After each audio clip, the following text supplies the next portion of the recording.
You know that moment when you've created a plan you feel genuinely proud of, a plan grounded in the client's values, aligned with meaningful goals, shaped by real collaboration, refined through everything you've learned. And then real life hits. And the plan, the thoughtful, intentional, well designed plan that you created, just isn't being implemented the way that you envisioned. The RBT is skipping key steps. The parent is trying but is inconsistent. The teacher is overwhelmed and falling back on old habits. The team nods in meetings, but things look different in practice. And that moment can feel like a punch in the gut because we're trained to write plans. We're trained to analyze. We're trained to design supports that make sense. But we're not really trained for the messy parts, the part where the plan meets full classrooms, tired families, chaotic schedules, understaffed clinics, and ordinary human limits. Today, we're talking about that gap, the gap between the plan you created and the plan that's actually happening in the real world. In this video, we'll get into why even the best plans fall apart, the four ingredients that turn any plan into something people can actually use, and how to build implementation momentum without overwhelming the very people that you're trying to support. Let's start by naming something we rarely say out loud.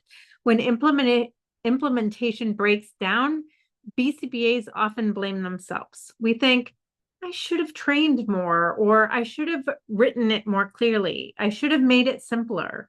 I should have anticipated this. But here's the truth. Most implementation failures are not about you and not about the plan. They're about the environment where the plan is supposed to live. Real people doing their best inside real constraints. When routines are already overloaded, when time is scarce, when stress is high, when memory is taxed, when the context doesn't support the behavior, plans, no matter how good, fall apart. So instead of asking, what did I do wrong? A more effective question is, what's getting in the way of success? And how can we make this easier? That's where implementation momentum comes in. Implementation momentum is the idea that progress doesn't come from perfection. It comes from consistent, achievable action that builds over time. And there are four components that create that momentum no matter who is implementing the plan. The first component is simplifying the first step, not the whole protocol, not the whole sequence, just that first step. What would make it easy for someone to start today? A single prompt, a visual cue, a quick reference, a small environmental change. If the first step feels heavy, people hesitate. If the first step feels light, action begins. The second component is embedding the plan into existing routines. Plans fail when they require new routines, new timing, or new mental effort.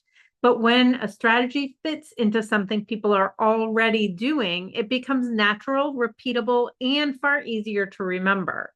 Instead of asking people to change their day, we look for where the plan can join their day. The third component is identifying early wins. Early wins matter more than perfect fidelity. They show the plan is working. They build confidence, both in you and in the process. And they create buy-in far more effectively than any training handout ever could. A calmer transition, one more independent response, a shorter escalation, a moment of shared engagement. Early wins don't need to be big. They just need to be real. And the fourth component is creating a supportive feedback loop. People don't thrive when they feel judged. Parents don't thrive when they feel scrutinized. Teachers don't thrive when they feel corrected. And RBTs don't thrive when they feel evaluated, but they do thrive when they feel supported. So instead of, did you follow the plan? We ask, what felt easy? What felt hard? What went well? What should we adjust? What's one thing we can try tomorrow? When the feedback loop is about partnership instead of performance, people stay engaged longer. So those are the four components of implementation momentum. Simplify the first step, embed it into routines, identify early wins, and create a supportive feedback loop. And here's the reframe I want you to carry with you. You don't need perfect fidelity to make meaningful progress. You need enough consistency to build momentum. When people feel capable, supported, and understood, they follow the plans more consistently, not because they're being monitored, but because the plan fits their reality.